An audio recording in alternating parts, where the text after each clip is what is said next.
Excuse me, మీరు? నేను నేను ప్రియాంకని. ప్రియాంక? నువ్వు మా ప్రియాంకవేనా? 18 ఏళ్ల క్రితం అంతర్వేదిలో నేను చూశాను. అసలు ఎలా ఉన్నావు?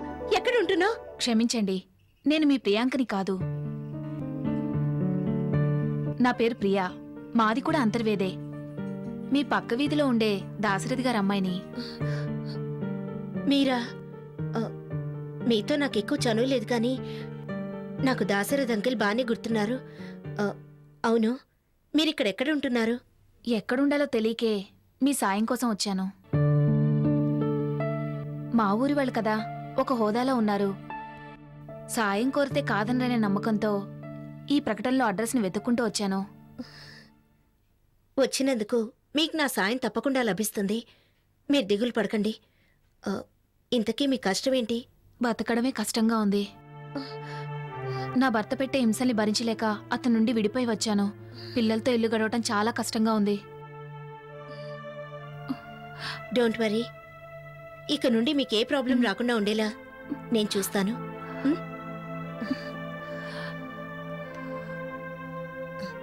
ఇదిగో ఈ డబ్బు ఉంచండి. థ్యాంక్స్ అండి.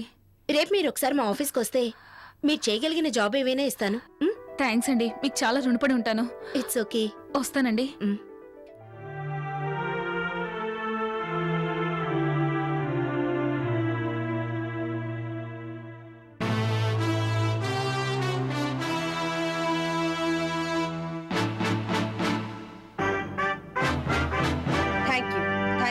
ఏమిటి, ఏం జరుగుతుంది ఇక్కడ?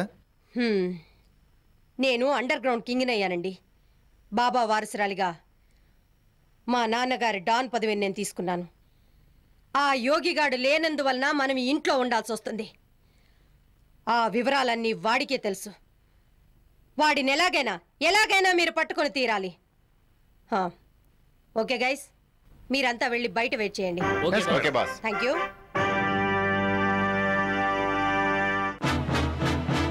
నీకేమైంది? ఉన్నట్టుండి నీకు నువ్వే డాన్ అని ప్రకటించుకుంటున్నావు. మీరు అసమర్థులైనందుకు. మీరేమో అమాయకులు. ఎవరేమన్నా తల ఉంచుకునే టైపే గాని తల తీసే టైప్ కాదు. ఒకవైపు నుంచి రకరకాల ప్రెజర్స్, మరొక వైపు డాన్ ఎవరు, బాబా వారసురాలెవరు అంటూ మోనో గ్యాంగ్లో వాళ్ళకే రకరకాల సందేహాలు. సీటు ఖాళీగా ఉంటే ఎవరి బుద్ధి ఎలా మారుతుందోనని ఈ గ్రేట్ మధు డాన్ గా డిసైడ్ చేసుకుని ప్రకటించుకుంది. అఘోరించలేకపోయావు. అయినా ఎంత డాన్ అయితే ఏం లాభం? మనకున్న ఆస్తులు ఎక్కడున్నాయో, ఎవరి దగ్గర ఎంతెంత డబ్బుందో ఏమీ తెలీదు. అవన్నీ తెలిసింది ఒకే ఒక్క యోగికి. యోగి ఎక్కడున్నాడో తెలిస్తే గాని మనమేమీ చేయలేం. ఆఖరికి మనం ఉంటున్న పెద్ద బంగ్లా కూడా మనది కాదని వాళ్ళు వాదిస్తున్నారు. సాక్ష్యాలేవీ లేవు కనుక ఆ బంగ్లాని వాళ్ళకే అప్పచెప్పి ఈ చిన్న ఇంట్లోకి రావాల్సొచ్చింది. అదే యోగి ఉండుంటే మనకి పరిస్థితి వచ్చుండేది కాదు. ఇంకెక్కడి యోగి?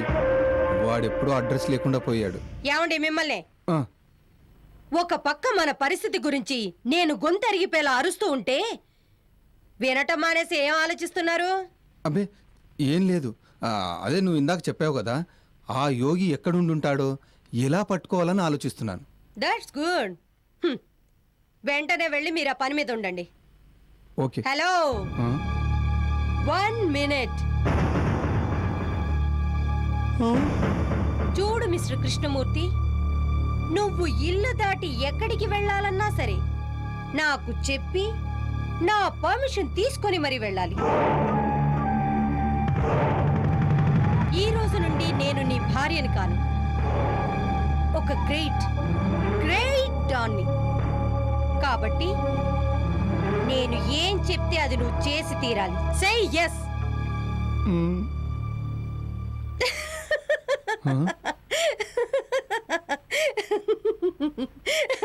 ఎలా బెదిరించారండి? మొదటి ట్రైలు మీ మీదే వేశా. అమ్మయ్యా, ఇది ట్రయలా? నిజం అనుకుని హడలు చచ్చాను కదే. నిజం కాదని ఎందుకు అనుకుంటున్నారు? అంటే ముందు ముందు అన్నీ మీకే తెలుస్తాయి. సరే, నే వెళ్ళి గదిలో రెస్ట్ తీసుకుంటాను. మీరు వెళ్ళి వేడివేడిగా ఒక గ్లాస్ పాలు తీసుకురండి. నోరు మూసుకోండి, లేదంటే రివాల్వర్ తోసేస్తా. వెళ్ళండి, వెళ్ళి పాలు తీసుకురండి. అలాగే.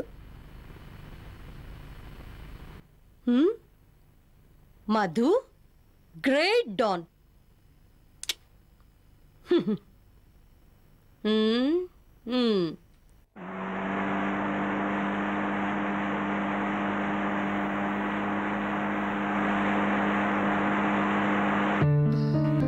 రజని కోసం వెతికే నా ప్రయత్నాలన్నీ ఎండమావులైపోతున్నాయేంటి? నా స్నేహితుల్ని కలవాలని నా మనసు ఎంతగా తప్పిస్తుందో ఆ దేవుడికి కూడా తెలీదా? తెలియదు, నాకేం తెలియదు. నాకు తాగడమే తెలుసు.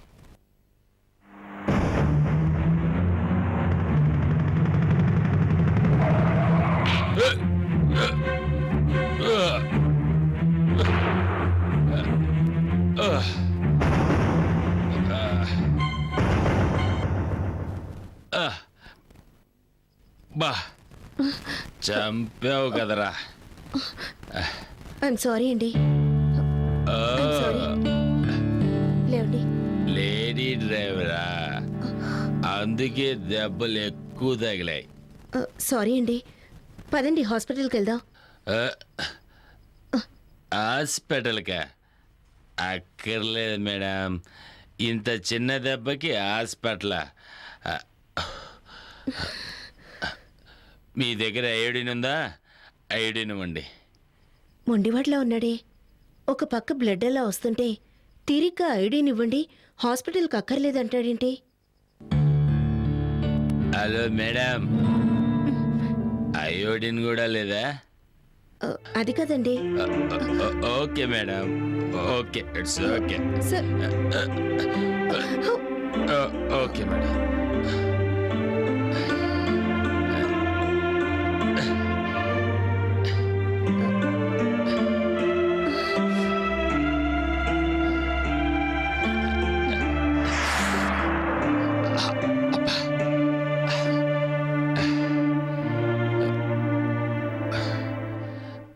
మేడం, ఈ మందు మనసు గాయాన్ని మార్చడమే కాదు, మామూలు గాయాన్ని కూడా మారుస్తుంది. మెల్లగా.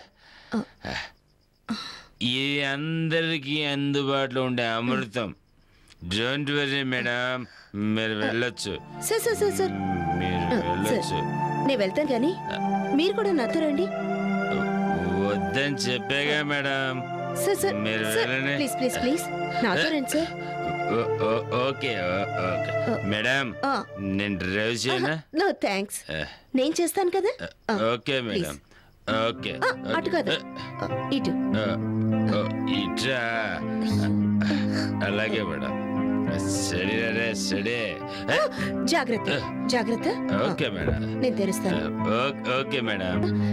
It's okay, madam, it's okay. Steering ఏంటి అటుంది? స్టీరింగ్ అటుపక్కనుంది.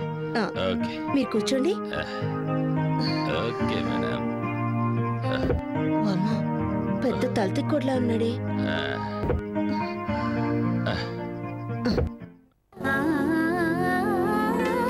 ఇదే అనురాగం, ఇదే అనురాగం.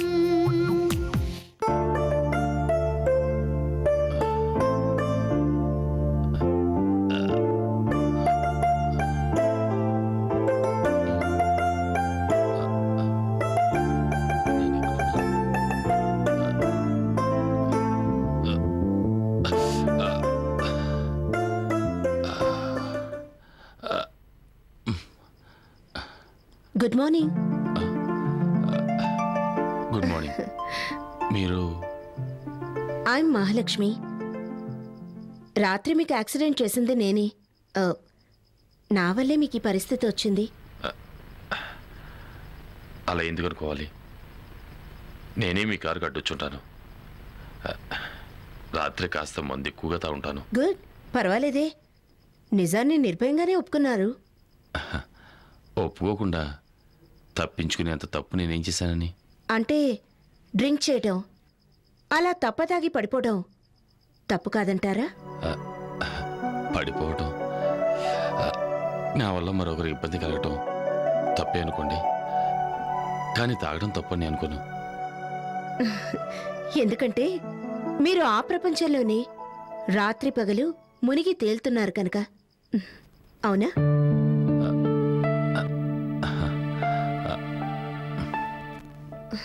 చూడండి, మీరెవరో నాకు తెలీదు, కానీ మిమ్మల్ని చూస్తే ఒక మాట చెప్పాలనిపిస్తోంది. చెప్పంటారా? నిర్మోహమాటంగా చెప్పండి. రాత్రి మీరొక మాట అన్నారు, మందు మనసు గాయాన్నే కాదు మనిషి గాయాన్ని కూడా మాన్పుతుంది అని. అది అందుబాటులో ఉండే అమృతమని. ఆ మాట నిజమే కదా? కాదు, మందు మనిషిలోని ప్రతి అణువుని బలహీనపరిచే విషయం. అది ప్రేగుల్ని, గుండెల్ని కూడా కాల్చేస్తుంది. మహాలక్ష్మి గారు, మీరు కూడా ఏంటండి అమాయకంగా మాట్లాడుతున్నారు? అంటే ఈ రోజుల్లో కల్తీ లేనివి, స్వచ్ఛమైనవి ఎక్కడున్నాయి చెప్పండి? పీల్చే గాలిలో పొల్యూషన్, తాగే నీటిలో పొల్యూషన్, తినే తిండిలో పొల్యూషన్. వీటినన్నింటిని వదిలేసి మనసును కుదురుపరిచే మందులు మాత్రమే తిట్టడం మీకేమైనా న్యాయంగా ఉందో చెప్పండి? అయినా నాకు తెలియక అడుగుతాను, ఈ అలవాట్లు లేని వాళ్ళు ఎంతోమంది ఉన్నారు. వాళ్ళెవరికి ఏ జబ్బులు రావట్లేదా? వాళ్ళెవరు ఏ యాక్సిడెంట్లు చేయట్లేదా చెప్పండి? Please leave it. ఓకే, మీతో నేను ఆర్గ్యూ చేయలేను కానీ ఈ టాపిక్ ఇంతటితో వదిలేసి మీరు నెమ్మదిగా లేచి రెడీ అయితే మనం డాక్టర్ దగ్గరికి వెళ్దాం. వద్దండి, ఇప్పటికే నాకు చాలా హెల్ప్ చేశారు.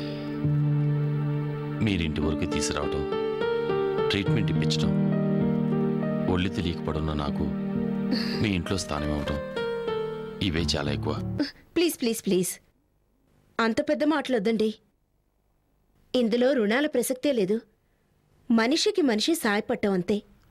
అలా అనటం మీ ఉదారత్వం, కానీ నాకు మాత్రం మీకు ఇబ్బంది కలిగిస్తున్నాను అనిపిస్తుంది.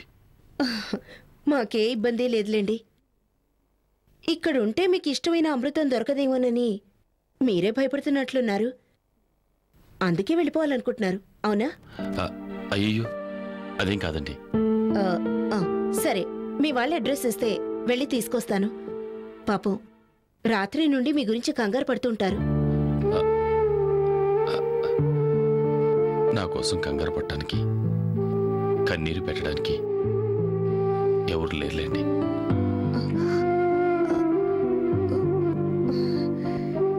I'm really very sorry.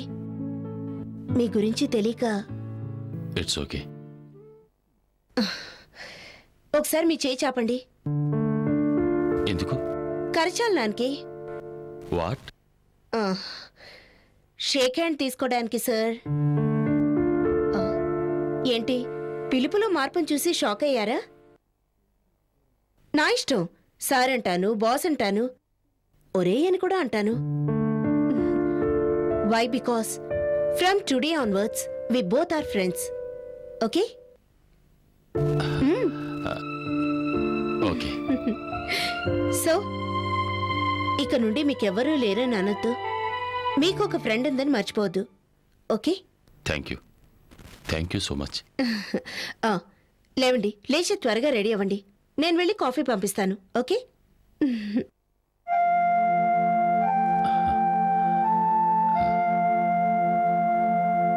నేను చేసినవన్నీ పాపాలే. నాకు తెలియకుండా ఏదో పుణ్యం చేస్తుంటాను.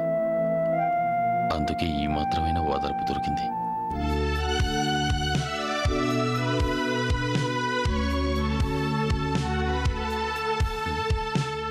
సార్ తీసుకోండి సార్. అగు, అసలు నేను నీ మందు ఎవరు తెమ్మన్నారు? నేనే.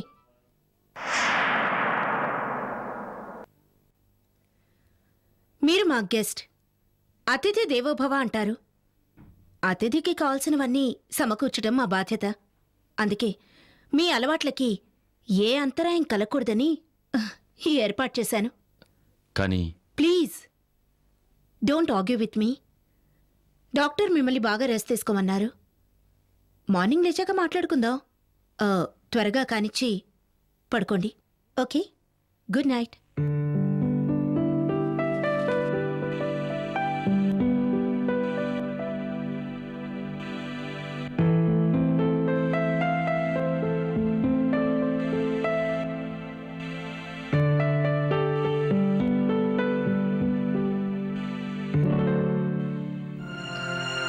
రజనీ కోసం ఎన్నో ప్రయత్నాలు చేశాను. రజనీ అడ్రస్ ఇక్కడ అక్కడ అంటూ ఎండమావిలా నన్ను వెంట తిప్పుకుందే గాని అసలు రజనీ జాడే తెలియలేదు. ఈరోజు ప్రియాంక కోసం రకరకాలుగా ఎంక్వైరీ చేశాను. అయినా ఫలితం లేకపోయింది. ప్రియా, మీకు గుర్తుందో లేదో, చిన్నప్పుడు మనం ఒకరినొకరు విడిచి ఉండేవాళ్ళం కాదు. ఏదున్నా ముగ్గురం కలిసి పంచుకునేవాళ్ళం, కలిసి తినేవాళ్ళం. మనం ఏనాడు విడిపోకూడదని, జీవితాంతం కలిసే ఉండాలని ఎన్నో వాగ్దానాలు చేసుకున్నాం. ప్రియా, ఆ ప్రమాణాలు, ఆనాటి మన స్నేహానురాగాలు, వీటిని నేనెప్పుడూ మర్చిపోలేదు. రజనీ, నువ్వు కూడా మర్చిపోరని నా నమ్మకం. కాకపోతే మీరెప్పుడొస్తారో ఊహించలేకపోతున్నాను.